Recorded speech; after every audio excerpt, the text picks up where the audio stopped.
Mesdames et messieurs, bonjour ou bonsoir selon les fuseaux horaires et votre position géographique à travers le un peu partout dans la capitale Bangui, ses périphéries ainsi que dans l'arrière-pays, en dehors de nos frontières, à l'étranger, à partir de bouquets satellitaires Canal+ et StarTime. Nous sommes heureux de vous accueillir sur ce double plateau de la radio et la télévision nationale dans cette émission intitulée Parole au gouvernement, une tribune qui offre l'opportunité aux membres du gouvernement, chacun en ce qui le concerne, de dresser le bilan à mi-parcours du 3e anniversaire marquant l'accession à la magistrature suprême de son Excellence, le professeur Faustin Archange Touadéra de l'État. Il s'agira aujourd'hui de recevoir dans cette 3e édition son Excellence, Monsieur le ministre en charge du développement de l'énergie et des ressources hydrauliques, Monsieur Bertrand Arthur Piré, qui est déjà avec nous sur ce double plateau. Monsieur le ministre, merci d'être avec nous. Merci. Nous serons naturellement deux pour cette entrevue, tête à tête avec le membre du gouvernement. Estelle Karine Mazimouko, je suis journaliste et rédacteur en chef à la direction des informations du Centrafrique.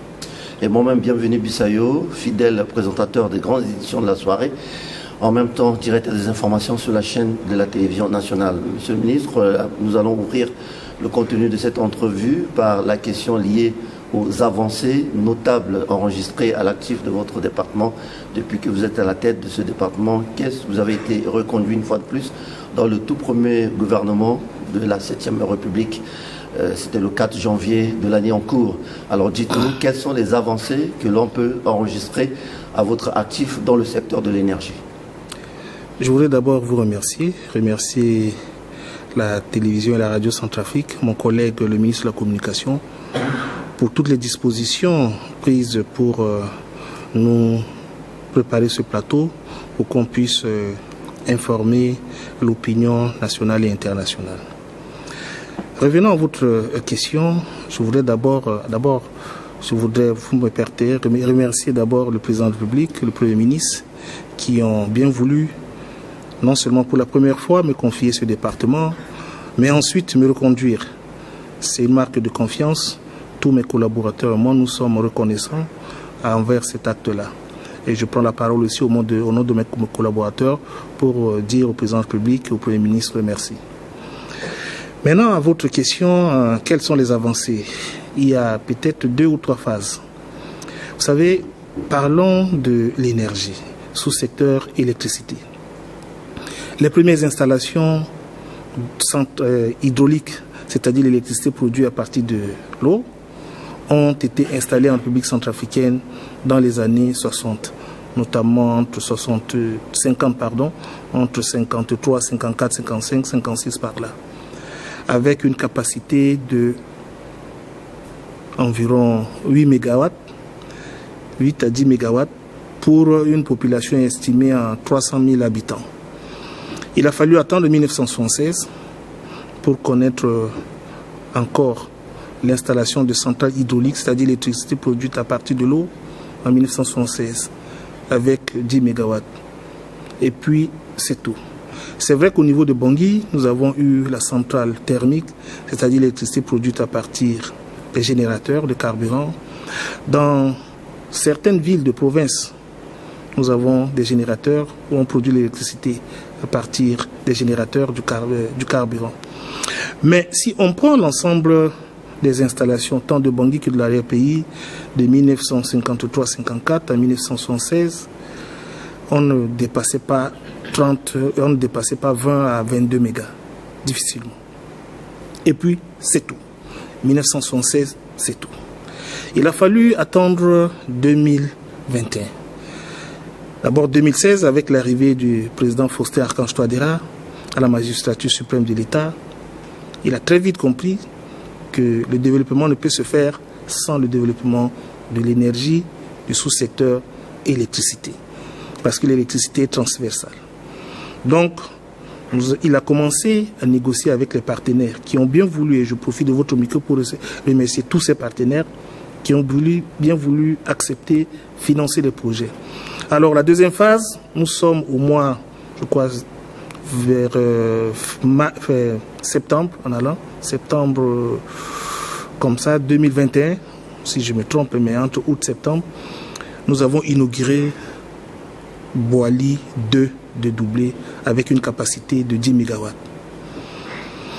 Début 2022, nous sommes passés à Sakai. Électricité, cette fois-ci, produite à partir, c'est-à-dire on appelle ça une énergie renouvelable, à partir de rayons solaires, 15 MW d'Anzi.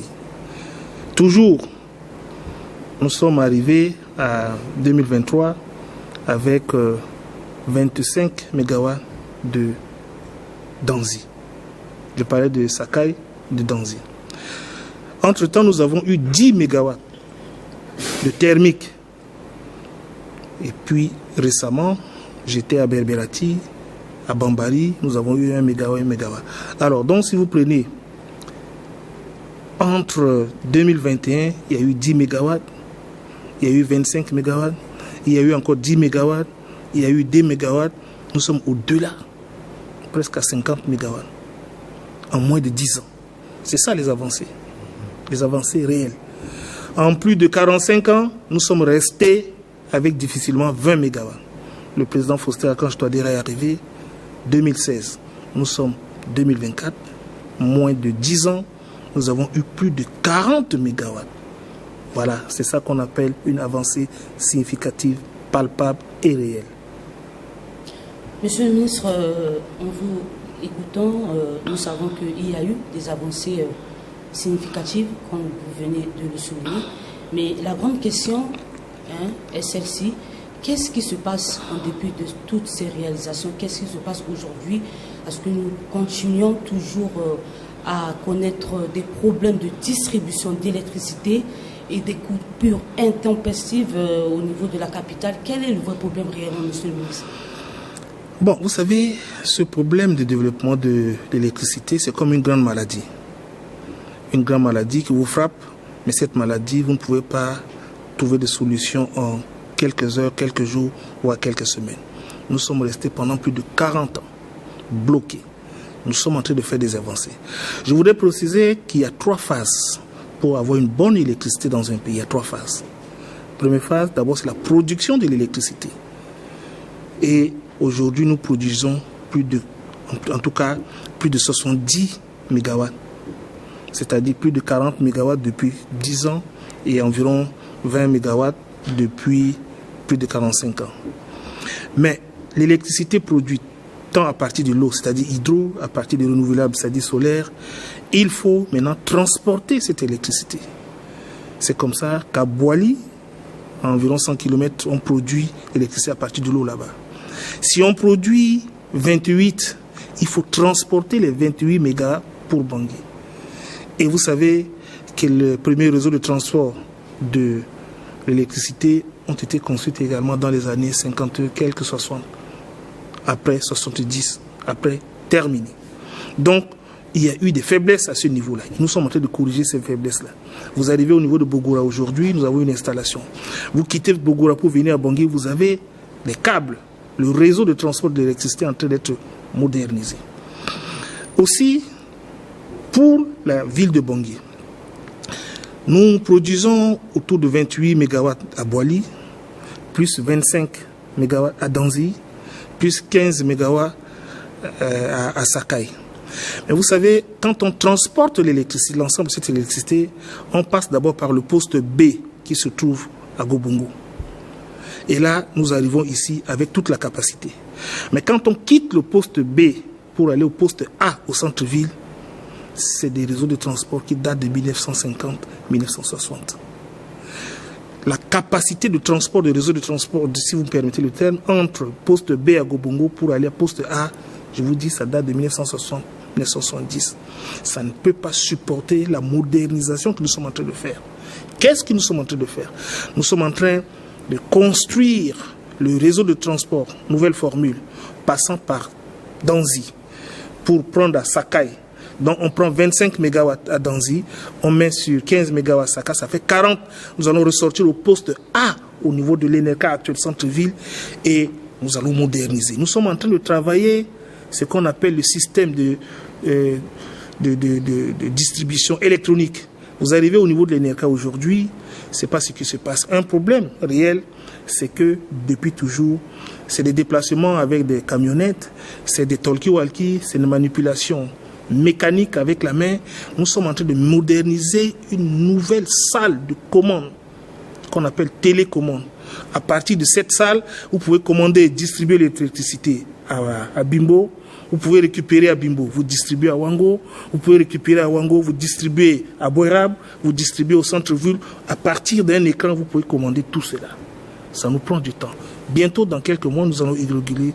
Voilà, c'est ça qui amène. Et puis, le réseau de distribution dans les quartiers maintenant. Vous savez, il y a eu des constructions illégales. Il y a eu des travaux routiers. Vous savez, pour venir, même ici à la télévision, à un moment donné, vous avez connu des problèmes.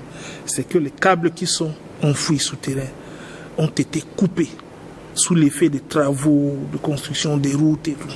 Donc, le pays est en chantier. Ce sont des agrégats, mais ça nous permet d'améliorer tout cela pour arriver à une meilleure distribution de l'électricité dans la ville de Bangui, dont je demande la compréhension de mes compatriotes.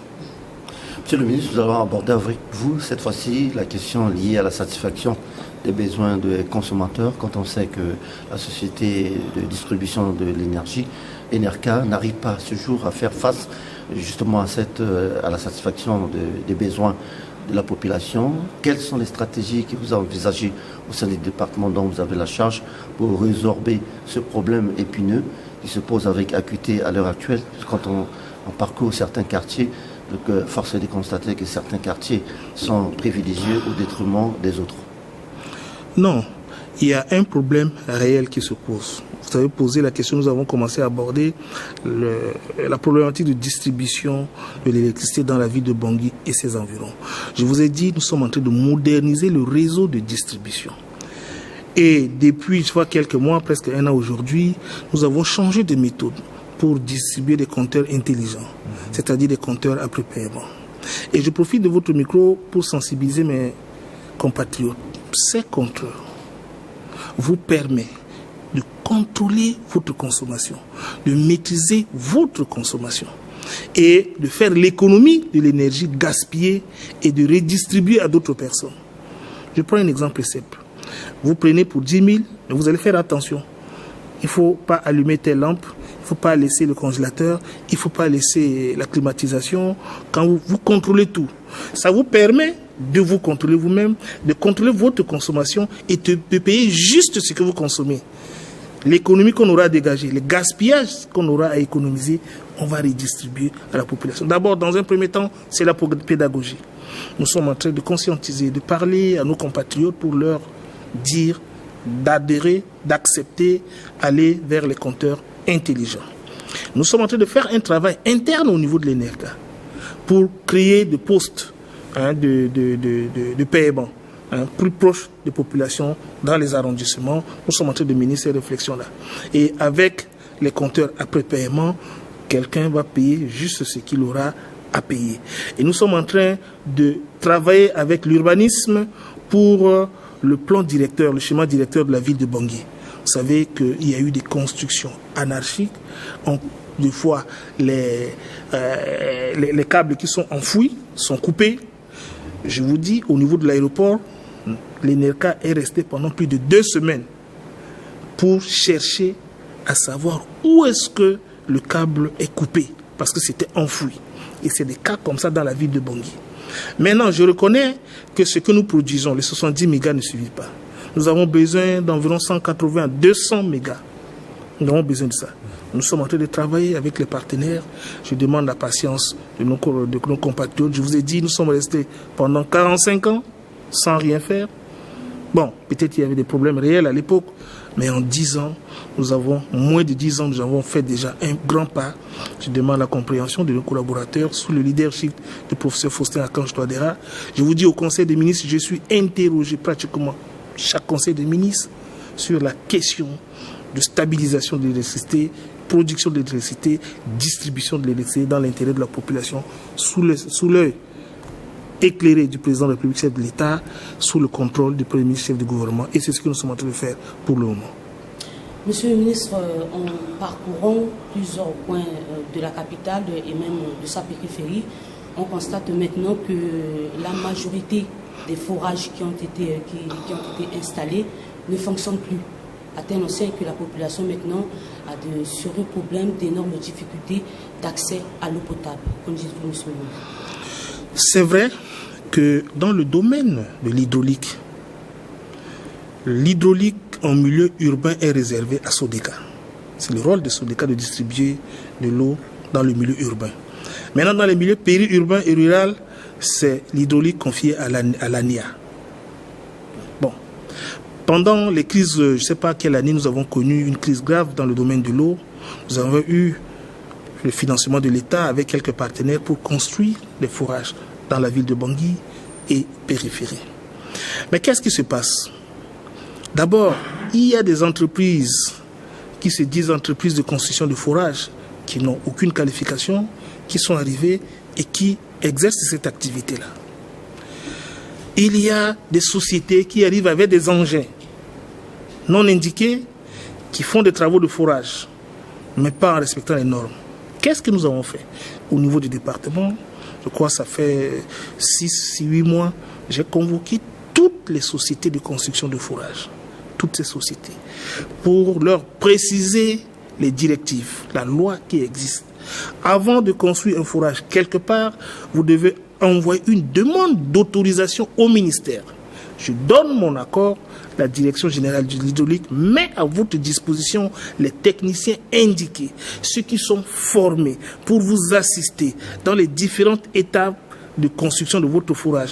Parce que quand on construit, il y a des différentes couches de terre qu'il faut prendre. Est-ce que nous sommes en train d'atteindre la bonne qualité d'eau? Est-ce que nous sommes en train de traverser la nappe qui contient véritablement de l'eau? Et si vous ne maîtrisez pas ça, vous construisez dans la rapidité, vous arrivez sur une nappe qui n'est pas une nappe souterraine, vous trouvez de l'eau, vous applaudissez, vous dites qu'il y a de l'eau. Un mois plus tard, il n'y a plus d'eau. Donc, au sein du département, nous avons la compétence. J'ai des collaborateurs qui sont formés pour cela et c'est pourquoi j'ai attiré sévèrement l'attention des sociétés de construction de forages qui pullulent par-ci par-là. Maintenant, je serai très regardant. Vous obtenez votre autorisation, vous avez une équipe de contrôle du ministère qui vous accompagne sur le terrain pour faire le suivi, pour faire des prélèvements. On dit généralement quelquefois quand les gens trouvent de l'eau, ils disent que oui, c'est de bonne qualité de l'eau. Mais est-ce que la densité en fer, c'est comment? Est-ce que c'est bon? Est-ce que c'est vraiment l'eau potable? Est-ce que ces lots-là ne contiennent pas des gerbes et autres? Donc nous avons des techniciens. Donc c'est pour cette raison que vous arrivez quelque part, les gens qui ne sont pas du métier, qui ne sont pas du département, qui n'ont pas l'expérience, construit des forages. Et nous avons pris, je vous ai dit que nous avons tenu une réunion, nous avons pris déjà disposition. Nous avons recensé pour la ville de Bangui et autres plus de 60 forages à réparer dans l'immédiat. Nous avons l'ambition, sur toute l'étendue du territoire, de réhabiliter plus de 2000 forages. Et nous avons la prétention et l'ambition, sous le regard éclairé du chef de l'État, le Premier ministre, d'aller là où il y a au moins 5000 personnes, de construire au moins 5 forages. Là où il y a au moins 3000 personnes, 2000 personnes, 1000 personnes, de construire au moins 5 forages. Forages maintenant modernes, à motricité humaine, ça veut dire que manipulation manuelle. À l'époque, nous sommes en train d'évoluer vers la construction de systèmes simplifiés, avec les panneaux solaires, avec des robinets, pour pouvoir donner la satisfaction à nos populations. Je leur demande encore un peu de patience. Nous sommes en train de travailler pour eux. Monsieur le ministre, nous venons d'aborder la question liée à l'eau. Restons dans ce registre. Nous savons pertinemment que la société qui est habilitée à fournir de l'eau à la population se trouve être la Sodeka. Est-ce qu'aujourd'hui, cette société parapublique continue à jouer pleinement son rôle quand on sait que la qualité de l'eau fournie par cette société parapublique n'est pas à la hauteur des attentes à ce jour et que certains de nos compatriotes déplorent le fait que cette société aujourd'hui n'est que coquille vide, sinon ombre d'elle-même? Qu'en pensez-vous? Bon, c'est bien vous savez, j'ai toujours dit que critiquer c'est facile, hein? L'exercice de critiquer c'est facile.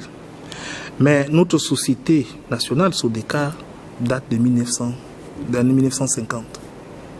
Et les constructions, les installations qui sont là, c'était pour environ 300 000 personnes.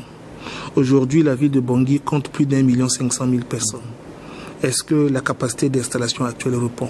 Non. Qu'est-ce que nous avons fait? D'abord, avant d'arriver à cela, de 1950 jusqu'à 2000 et quelques, 2010, 2020, Qu'est-ce qui a été fait? Rien. Beaucoup de régimes sont passés, beaucoup de ministres sont passés, mais rien n'a été fait. Aujourd'hui, vous allez au bord du fleuve, au Bangui, vous voyez des travaux énormes. Nous avons commencé par réfléchir à un système de captage de l'eau pendant la saison sèche. Vous savez, pendant la saison sèche, il n'y a pas d'eau. Il faut aller au milieu de l'Oubangui pour capter l'eau.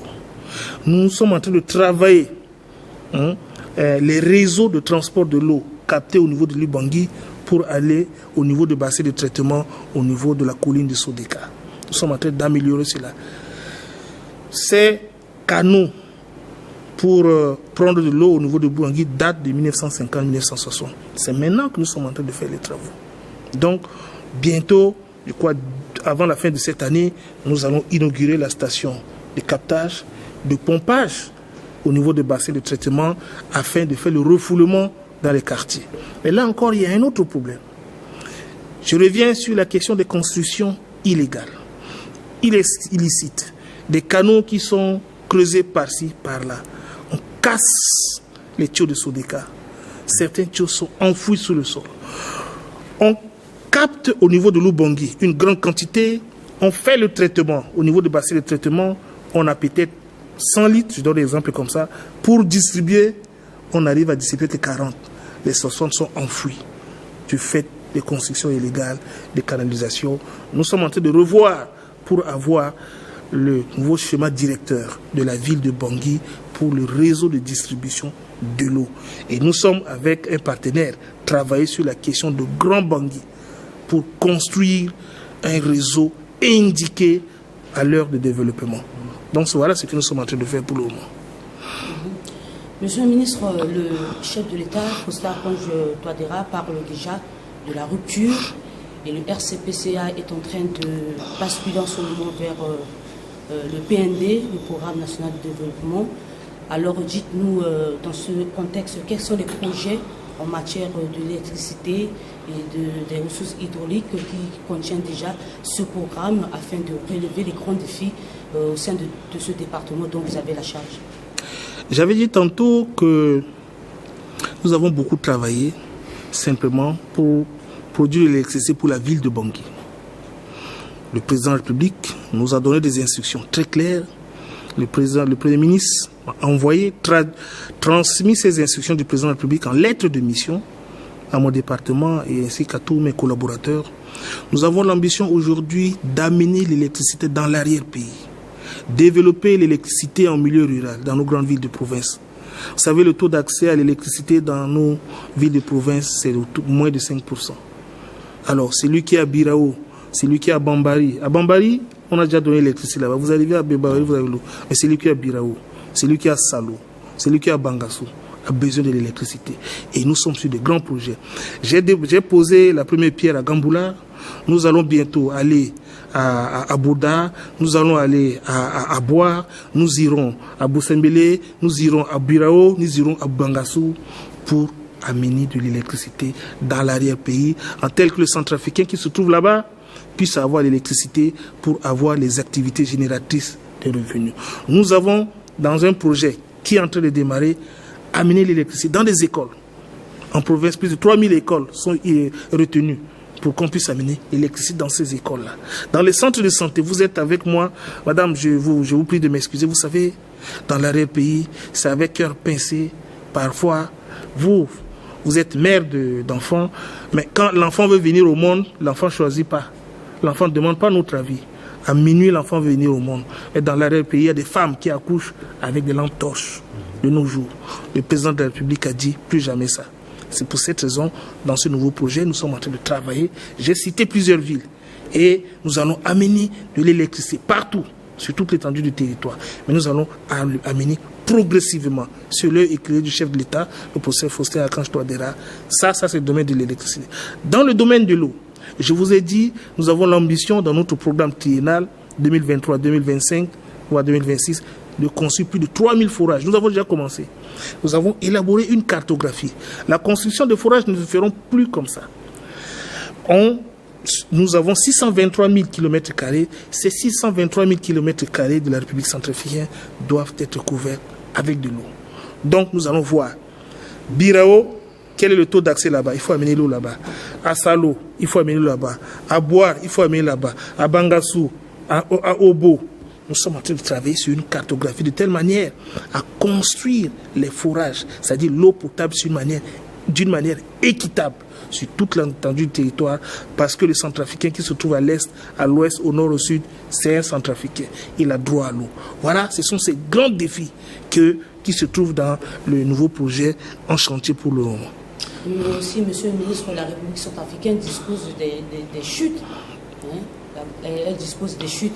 Mais pourquoi ne pas favoriser ce moyen de diversification de sources énergétiques? Quel est le problème?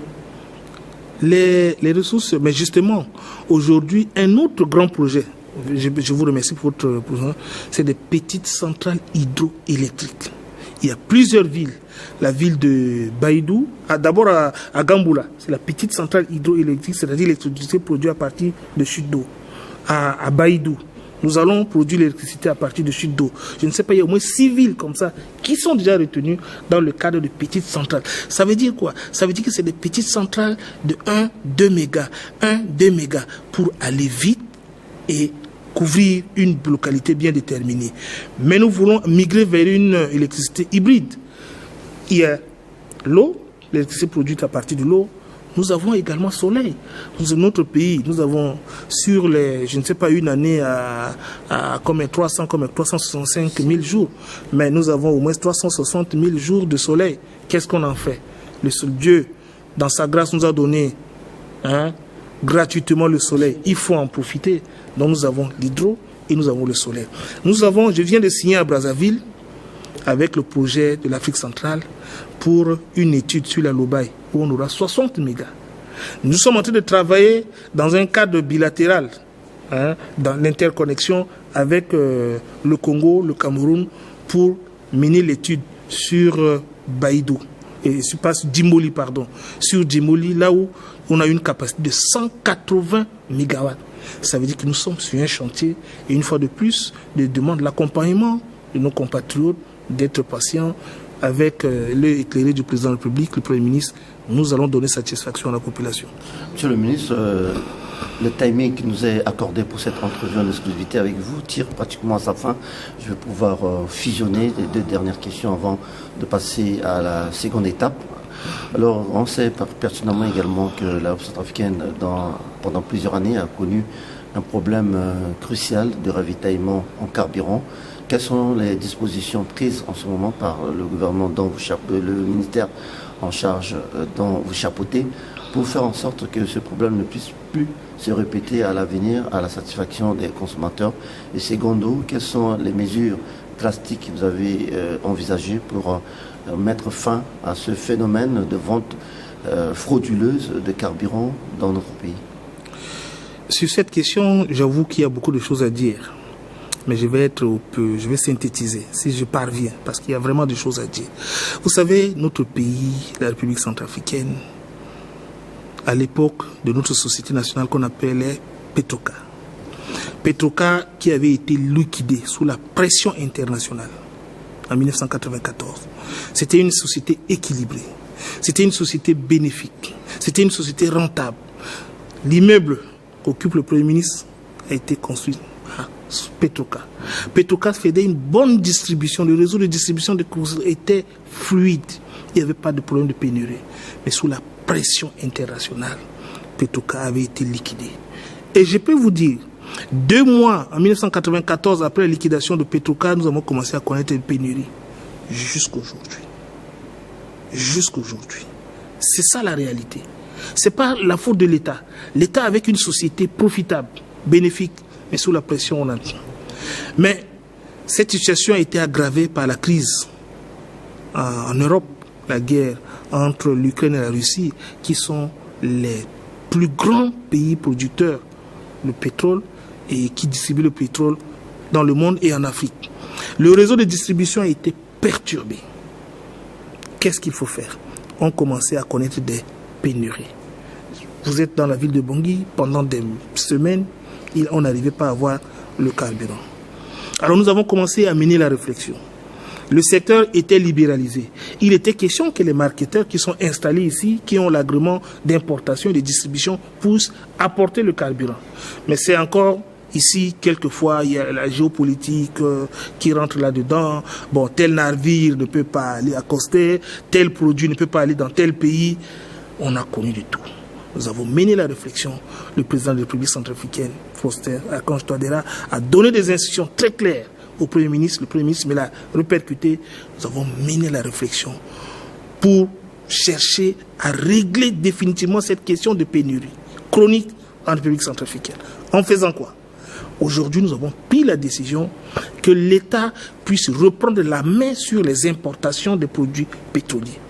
Et l'État peut déléguer à une société qu'il juge crédible d'importer. Nous avons trouvé une société du côté du Cameroun, Neptune. Nous avons signé une convention et l'État a délégué l'importation de produits à cette société. Aujourd'hui, il y a pratiquement plus question de pénurie dans la ville. Depuis plus de 6 mois aujourd'hui, on a réglé ce problème-là. Et la fiscalité pétrolière, ça c'est le domaine du ministère des Finances, commence à augmenter. Mais ce que moi je suis, c'est quoi? C'est la mise en consommation. On augmente la mise en consommation. Aujourd'hui, nous commençons déjà à ouvrir la station à Mbaïki, la station à Sibut, les stations un peu partout en province. Nous incitons les opérateurs économiques à réouvrir les stations pour qu'on puisse distribuer sereinement. Maintenant, la question de fraude. Je ne sais pas ce que vous appelez vraiment fraude, mais je vais vous dire une chose. Parlons de cette question de fraude, faisons trop attention. Il y a des compatriotes qui ne vivent que de cette activité-là. Ce n'est pas des fraudeurs. C'est des gens, vous allez au niveau du 4e arrondissement, en face de Crédit Mutuel. Je m'excuse, hein, mais le président Gaïsona vendait le carburant ici. C'était ça son activité. Vous allez au niveau de ABC, à côté de ABC. Il y a toute une famille qui allait acheter dans des stations et venir à ajouter 100 francs, 200 francs. C'est leur activité. Ce n'est pas tous ceux qui se trouvent dans la ville de Bangui qui sont des fraudeurs. Mais je reconnais également qu'il y a des gens, des profiteurs, qui ont voulu profiter de cette situation pour aller importer de l'autre côté du fleuve, pour aller importer frauduleusement. Mais c'est des compatriotes, nous avons pris des mesures. Nous avons invité tous ceux-là. Nous leur avons dit, vous voulez exercer l'activité. Nous sommes en train, je profite pour vous informer, nous sommes en train de relire la loi. Nous avons créé une classe intermédiaire des petits revendeurs qui peuvent voir comment respecter les dispositions et exercer cette activité. Mais cette situation a été occasionnée par la crise que nous avons connue. Et nous sommes en train de conscientiser nos compatriotes qui le font en violation des textes, de revenir et de le faire conformément au texte. Donc, il faut relativiser cette question de fraude. Voilà ce que je peux vous dire. Mais le secteur, pour le moment, est maîtrisé, est assaini. Et nous sommes en train de faire un travail dans l'intérêt de la population centrafricaine sous l'œil éclairé du président de la République, chef de l'État. Monsieur le ministre, cet exercice démocratique ne peut pas échapper à la question du public. Alors nous allons ouvrir l'opportunité au public de vous poser la question du peuple directement. Monsieur le ministre, bonjour. Mes préoccupations sont les celles-ci. Depuis plusieurs décennies, le peuple centrafricain est confronté à une situation de délestage qui paralyse les activités économiques et constitue un réel obstacle au bien-être du centrafricain. Vous êtes censé savoir que le développement d'un pays passe nécessairement par le développement des infrastructures énergétiques et hydrauliques qui constituent un atout pour le développement d'une nation. Face à cette situation récurrente, monsieur le ministre, qui prévaut, vous, en tant que ministre de l'Énergie, quel mécanisme comptez-vous mettre en place pour apporter une réponse face à la situation du centrafricain lambda qui, en tant que contribuable, souffre de cette crise? Monsieur le ministre, nous avons des chutes comme la Koto, Timoli qui peuvent alimenter la RCA et la sous-région. Qu'est-ce que vous faites en tant que ministre pour valoriser ces potentiels hydrauliques? Enfin, nous avons cru comprendre que la Banque mondiale vous a octroyé 1 milliard dans le cadre de l'assainissement en eau. Qu'en est-il de ce fonds? Je vous remercie. C'est vraiment inaudible. Si vous permettez que je puisse récapituler, sinon synthétiser la question de notre compatriote. Le Premier ministre vous a demandé de lui fournir des explications sur l'annulation de la clôture du fonds IDA de 1 milliard alloué à votre département par la Banque mondiale afin de fournir de l'eau potable à la population. Qu'est-ce qui s'est réellement passé et quelles sont les dispositions mises en place pour rattraper cela?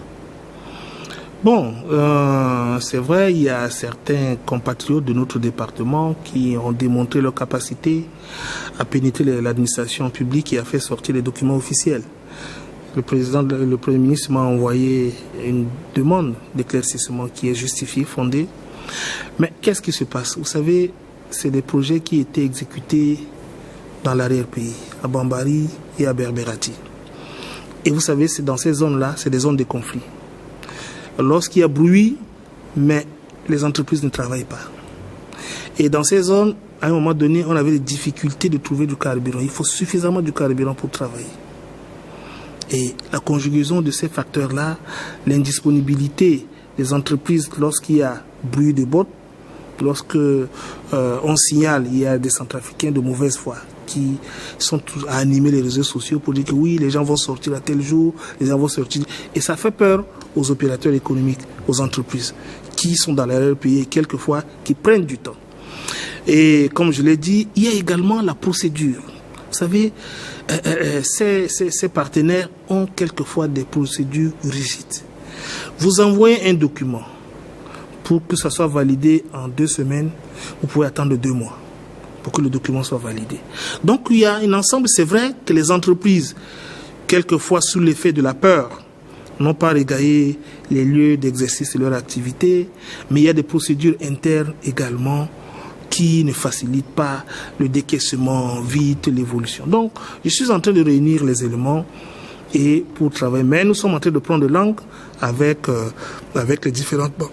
Mais à l'approche de la clôture de ce projet, nous avons travaillé pendant plusieurs semaines pour qu'on puisse réallouer ce fonds dans d'autres activités, notamment l'achat de produits chimiques pour Sodeka, notamment l'achat de carburant pour faire tourner les générateurs, parce qu'en province, nous n'avons que des groupes de générateurs. Le dossier a évolué et à la dernière minute, on dit que le dossier n'est plus éligible. Alors que ce fonds était destiné à acheter les produits chimiques pour les centres secondaires des provinces, destiné à acheter utiliser une partie pour acheter du carburant, pour démarrer les générateurs, pour pomper l'eau, traiter l'eau et distribuer à la population. Voilà la vérité. Bon, à la dernière minute, vous savez, la Banque mondiale a ses principes, les partenaires ont leurs principes. Dites non, en 1 mois, on ne peut plus engager ce genre de dépenses, il faut bloquer. Nous avons fait des négociations, entamé des négociations, on n'a pas trouvé de solution. Voilà là où nous sommes. Mais j'ai tous les éléments, puisque vous posez la question, et le public s'intéresse aussi à cette question. Je donne ces éléments de question, mais le Premier ministre est destinataire des éléments cohérents. Et je rassure la population, c'est des questions de procédure, c'est des questions de blocage par-ci par-là. Nous avons tiré les leçons pour les projets à venir, je les rassure. Monsieur le ministre, il a posé 3 questions, mais je pense que les 2 autres questions touchent déjà à la question liée à la consommation et la fidélisation de la clientèle au sein de l'ENERCA. Et donc, nous n'allons pas faire du redondant. Nous allons passer donc à une autre étape, celui de vous remercier, surtout au nom de l'équipe de la radio et la télévision nationale pour votre disponibilité, malgré votre agenda chargé à répondre positivement à nos interrogations.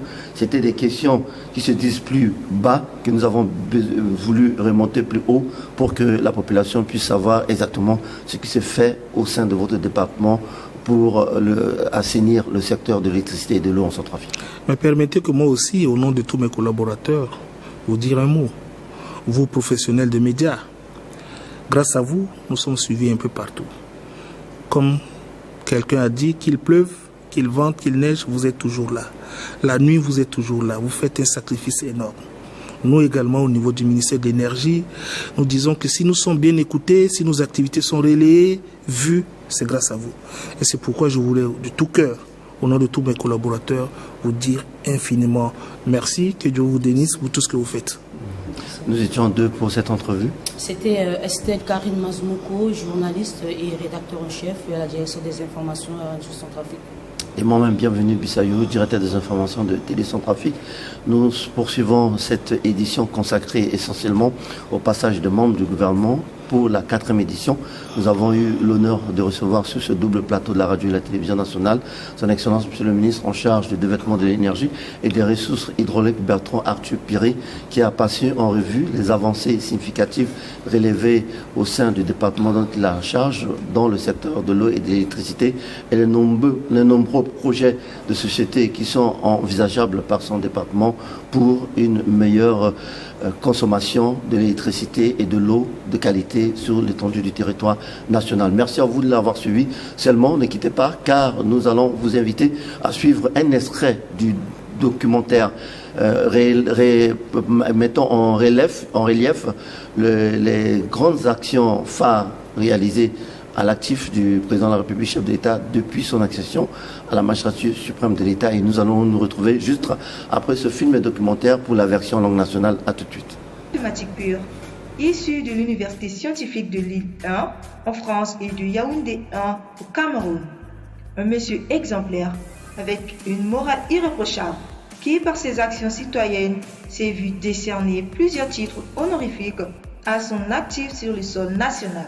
Il a occupé plusieurs postes de responsabilité dans la fonction publique, ce qui fait de lui l'un des fonctionnaires de haut niveau sur le plan mondial. On ne peut parler des travaux scientifiques qu'il a exécutés durant son parcours professionnel sans pour autant parler du nombre incalculable de conférences et congrès internationaux qui enrichissent sa vision dans le domaine politique et autres.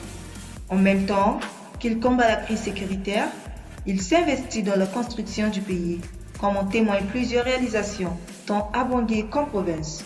Sa quête pour faire de la République centrafricaine un pays développé et prospère est basée sur 3 principaux axes, notamment une économie ouverte à la concurrence, une société plus inclusive, une qualité de vie meilleure. Ce plan ingénieux conduit à l'explosion des chantiers dans presque tous les sectoriels qui sont présentés comme suit. Sur le plan économique, on assiste à l'exécution des travaux de construction infrastructurelle dans différentes villes de la République centrafricaine. La construction de la gare routière à Bombari, la construction du bâtiment de la finance et des hôtels de haut standing, la réhabilitation des usines électriques de Boili 1 et Boili 2, l'installation des étangs d'eau et l'implantation des forages d'eau sur l'étendue du territoire centrafricain, l'assainissement des routes, la construction de nouveaux bâtiments R+2 et réhabilitation du lycée de Biskin, la construction des bâtiments scolaires et la construction d'une nouvelle gare routière à Ndélé. Du côté de la justice, on assiste à la décoration des acteurs judiciaires, la réhabilitation des centres